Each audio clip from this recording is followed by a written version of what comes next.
এদিকে জুলাই গণঅভ্যুত্থানে মানবতাবিরোধী অপরাধের ঘটনায় সদ্য সাবেক রাষ্ট্রপতি মোহাম্মদ শাহাবুদ্দিনের বিরুদ্ধে তদন্ত চেয়ে আন্তর্জাতিক অপরাধ ট্রাইব্যুনালে অভিযোগ দায়ের করা হয়েছে।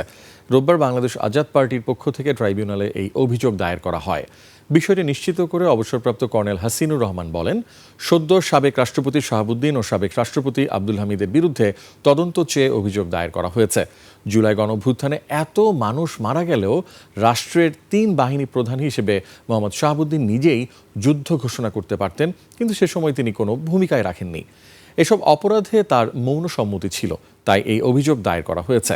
এছাড়া এদিন সাবেক রাষ্ট্রপতির বিরুদ্ধে জুলাইয়ের সময় শেখ হাসিনাকে সহযোগিতার অভিযোগ এনে ট্রাইব্যুনাল অভিযোগ দাখিল করেছে রাষ্ট্র সংলাপ ফোরাম।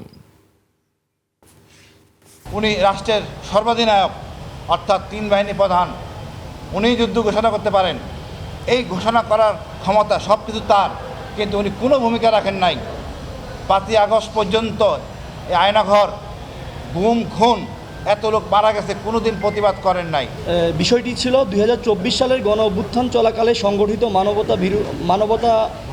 মানবাধিকার লঙ্ঘন ও আন্তর্জাতিক অপরাধের ঘটনা। সাবেক খুনি রাষ্ট্রপতি মোহাম্মদ শাহাবুদ্দিন চুপ্পুয়ের ভূমিকা তদন্তের আবেদন।